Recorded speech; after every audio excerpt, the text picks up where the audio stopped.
उमेदवार, सर्व माथेरानवासीय, उपस्थित माध्यमांचे सर्व प्रतिनिधी, सन्माननीय बंधू आणि भगिनी, सर्वप्रथम दिलगिरी माथेरानकरांची व्यक्त करतो की मी 12:30 वाजता येणार होतो, परंतु एक तास दीड तास मला यायला उशीर झाला.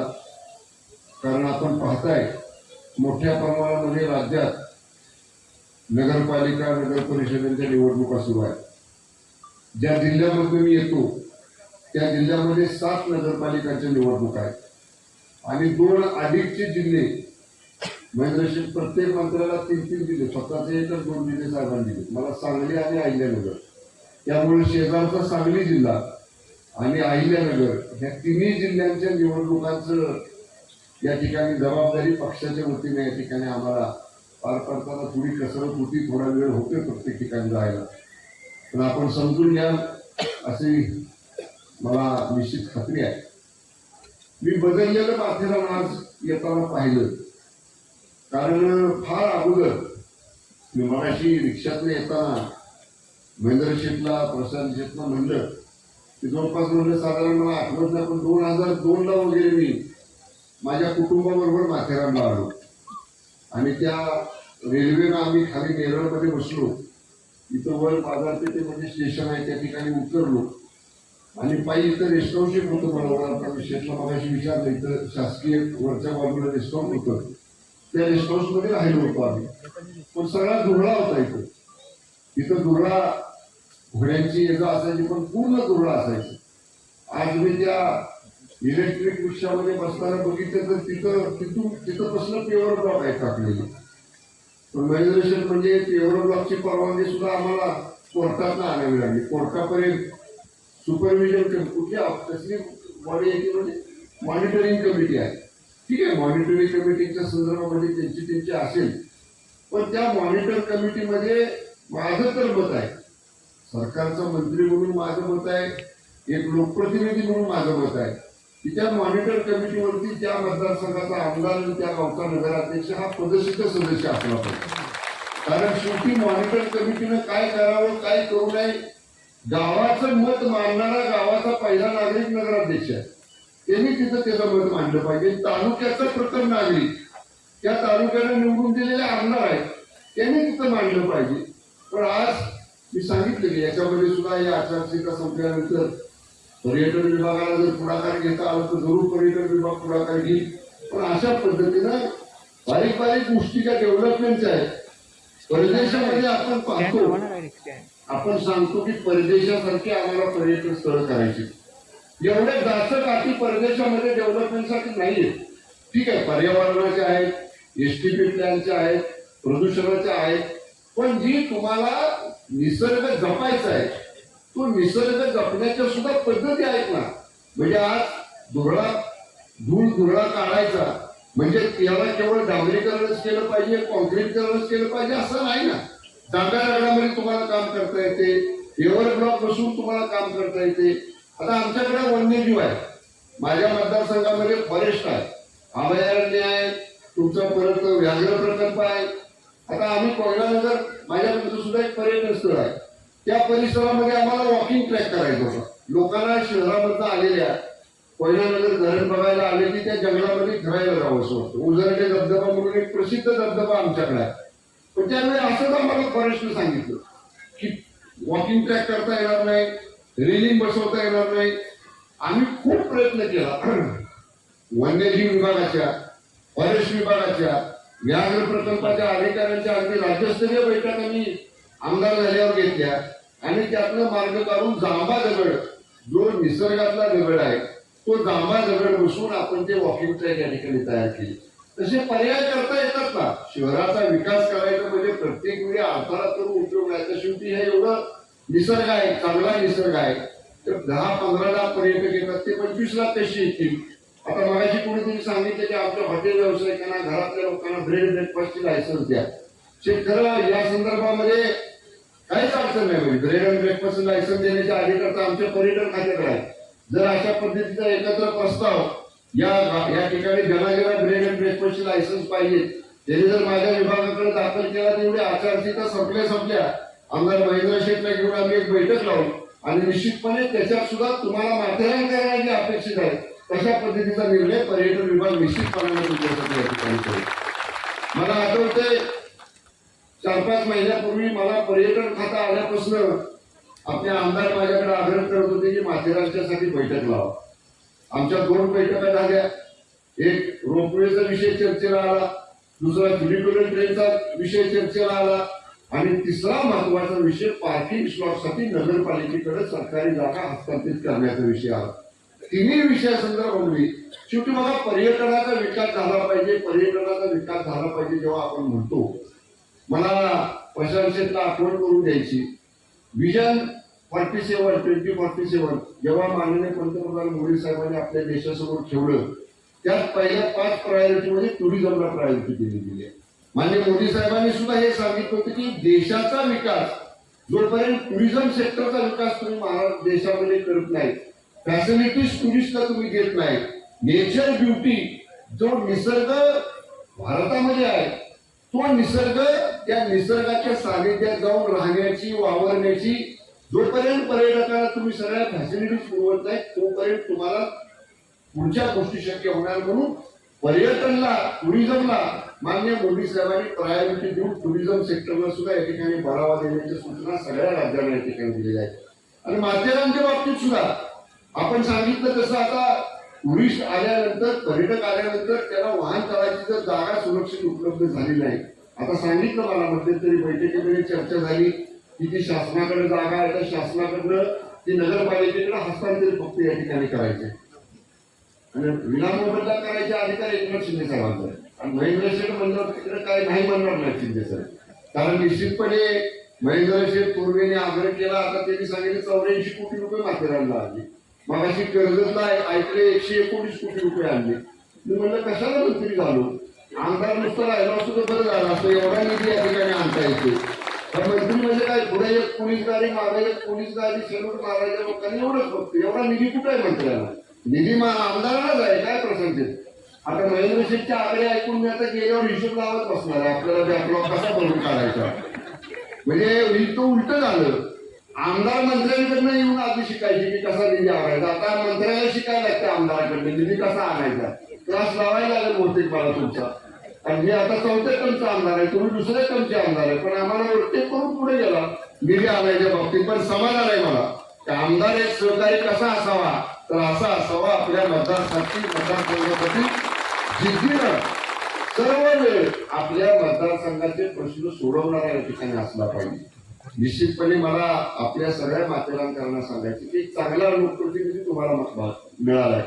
आणि मी आल्यापासून आम्ही रिक्षात बसलो आणि रिक्षावाल्याकडनं, त्या इलेक्ट्रिक रिक्षावाल्याकडनं मी विचारलं, बाबा व्यवसाय किती होतो, कसं चालतंय? तो म्हणला थोडे रस्ते दुरुस्त झाले पाहिजे, त्याला पण कोर्टाने मनाई केली होती.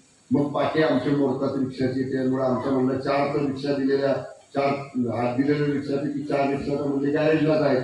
बाकी सगळं बोलता बोलता लगेच महेंद्र शेठने विचारलं, हे चांदेबाई निवडून येईल रे? म्हणजे म्हणलं कार्यकर्त्यावर किती नेत्याचं प्रेम आहे. इकडे तिकडे मी विचारलं, थेट त्या रिक्षावाल्यालाच विचारलं. म्हणजे ते म्हणले बरोबर आहे, चांगला माणूस तुम्ही केला. रिक्षावाला पण म्हणला नक्की, म्हणजे चांदी म्हणजे चांदीबाई म्हणजे कोण आहे याचा बघावं. मग इथं आल्यानंतर मला समोर दिसल्यावर महेंद्र शेठने ओळख करून दिली, ह्या आपले नगराध्यक्ष पदाचे उमेदवार चंद्रकांत चौधरी. चांदीबाई कसं म्हणतात, चंदीबाई काहीतरी नाव दिसते. नाव बघा घेतल्यावर लोकांच्या मनात हास्य लोकप्रियता.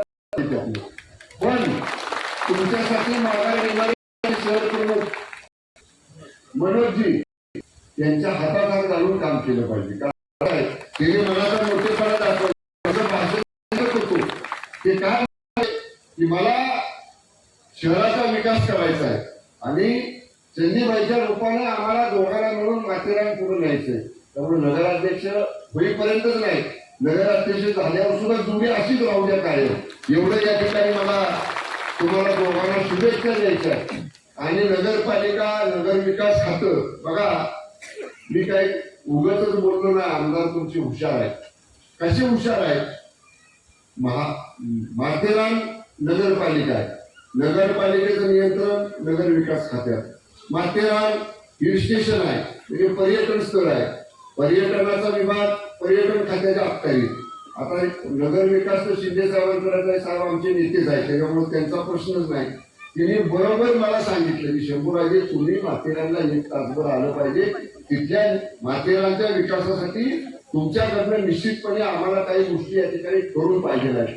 मी सुद्धा म्हटलं की आपला एक सहकारी एवढा तळमळीनं प्रयत्न करतोय, एखादा दिवस पुढे मागं जिल्ह्यातल्या नगरपालिकेच्या निवडणुकीचा प्रचाराला होईल, आपल्या मित्राकडे जायचं आणि म्हणून एका जवळच्या मित्रासाठी म्हणून या ठिकाणी आवर्जून मी माथेरानला आलो. पर्यटन विभागाकडनं मी एवढंच तुम्हाला माथेरानकरांना आश्वासन देतो, पर्यटन विभागाकडनं जो प्रस्ताव इथले आमदार महेंद्र शेठ थोरवे जो प्रस्ताव माझ्या विभागाच्या संबंधित आणतील, शेठ तुम्ही बघितलं 2 बैठकीत निर्णय किती पटपट आपण घेतले. तुम्ही सांगायचं आणि आम्ही ऐकायचं, एवढंच या ठिकाणी आपलं नातं आहे.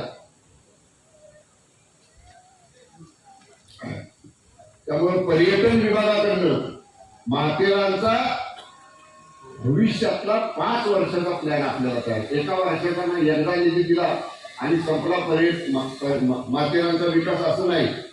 पर्यटनच्या अनुषंगानं पुढचा फ्युचर प्लॅन 5 वर्षाचा माथेरानचा आपल्याला बनवायचा आहे. इलेक्शन झाले की 2026-27 मध्ये काय करायचं, 27-28 मध्ये काय करायचं, 28-29 मध्ये काय करायचं, असा चंदीबाईच्या 5 वर्षाच्या नगराध्यक्ष पदाच्या कारकिर्दीतला रोडमॅप थोडक्यात मला 5 वर्षाचा आपल्याला बनवायचा आहे.